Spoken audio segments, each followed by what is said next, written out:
Salve família, tudo bem com vocês? Aqui quem fala é o Ferdão. No vídeo de hoje, bora falar um pouco sobre o Corinthians. Será que o Corinthians vai realmente falir? Será que ele não vai? Eu ponho aqui em questão para vocês, vou primeiro falar os fatos e depois vocês chegam à conclusão de vocês, beleza? O Corinthians é um time com 7 títulos brasileiros, é um time que também tem alguns títulos de Copa do Brasil, tem 2 títulos mundiais, um título de Libertadores, enfim, é um time de muito sucesso, um time de muita história, foi fundado lá em 1910, só que está passando no momento agora por uma das piores crises de sua história, né? O Corinthians tem aí dívidas gigantescas, né, que ultrapassam aí quase os 2 bilhões de reais, né?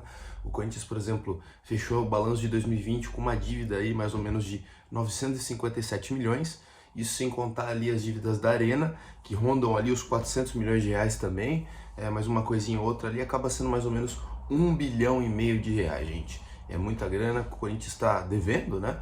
E tem muita gente que fala sobre a possibilidade do Corinthians acabar cruzeirando, né? Ou seja, acabar tendo o mesmo destino aí do Cruzeiro, que acabou caindo para a Série B e hoje luta até para não cair para C. O Corinthians tem tanto dívidas de curto prazo como de longo prazo, então isso de repente pode acabar travando negociações, pode acabar fazendo com que o Corinthians não contrate muitos jogadores, mas não é isso que está acontecendo. O Corinthians está contratando bastante gente, está fazendo negócio aí. O Corinthians contratou jogadores aí que na verdade não tinham contrato com nenhum time, né?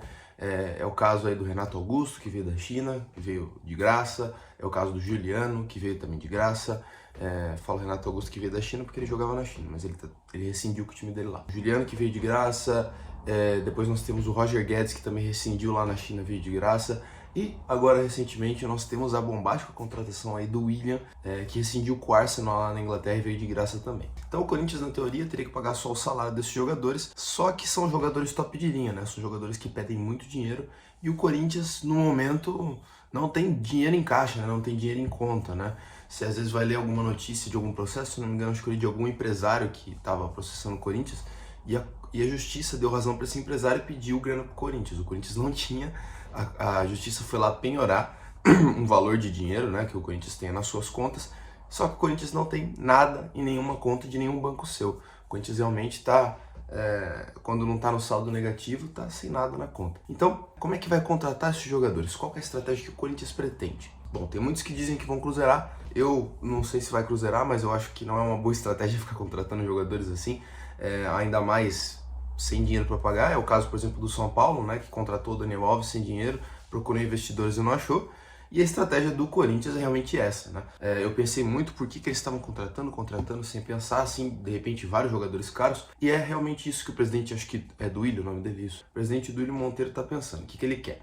Ele quer contratar esses jogadores aí de grande nome, né? De repente formar um super time, já tem 4 jogadores top de linha, fora os outros que já tinham aí no Corinthians, né? O Fagner, o Cássio, enfim. E atrair investidores, né? Com esses investidores pagar esses jogadores e de repente até diminuir a dívida do time. É uma estratégia que vai dar certo? Não se sabe. O São Paulo com o Daniel Alves não conseguiu achar, como eu já disse, investidores. E, sei lá, alguns outros times também já fizeram contratações assim, não conseguiram achar investidores. Mas o Corinthians é um time com nome, é uma coisa que pode realmente funcionar, né? Nunca se sabe. E eu, como São Paulino, mesmo como São Paulino, acho que o Corinthians precisa estar na Série A, o Corinthians precisa estar bem para de repente dar um jogo da hora. Eu não desejo nada de mal pro Corinthians, que o Corinthians consiga sair desse problema aí, consiga fazer com que a situação se revirta, né? Consiga fazer com que essa estratégia dê certo. Lembrando que um time que estava numa situação parecida fez uma estratégia diferente, que era o Flamengo, ali 2013 mais ou menos, até 2018, por aí. O Flamengo foi cortando gastos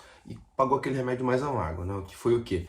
Contratar jogadores mais baratos, diminuir a dívida do clube e aí passar uns 5, 4 anos ali disputando competições menores, não disputando títulos, para depois voltar com tudo, né? Isso daí a gente viu ali já no fim de 2018, ali quando tinha o Vini Júnior, Paquetá, aí em 2019 foi o ápice com o Jorge Jesus, aí agora continua com o timaço, né? Renato Gaúcho aí tá influenciando bastante aí os jogadores do Flamengo, o Flamengo que contratou agora o Andreas Pereira, do Manchester United, contratou também o Kennedy lá do Liverpool, do Chelsea, tava querendo contratar até o Davi Luiz, enfim, contratou jogadores a rodo aí o Flamengo é um time que tem muita grana hoje em dia ali junto com o Palmeiras e tá sempre lutando por títulos em todas as competições. Então esse é o remédio mais amargo que o Corinthians não quer pagar, mas é esse remédio que o Corinthians quer, né, que é um caminho mais, na teoria, mais fácil, pode dar certo também, não tô dizendo que não vai dar. beleza? Então, explicada aqui a situação do Corinthians, eu termino esse vídeo. Espero que vocês tenham curtido, se inscrevam no canal, ativem o sininho, sei lá, deixem suas críticas, o que vocês pensam, se vocês querem que eu faça vídeo sobre outra coisa, se de repente vocês, né, tem alguma coisa pra sugerir, como eu já disse, né? E se inscrevam lá no Spotify se vocês estão ouvindo pelo Spotify, beleza?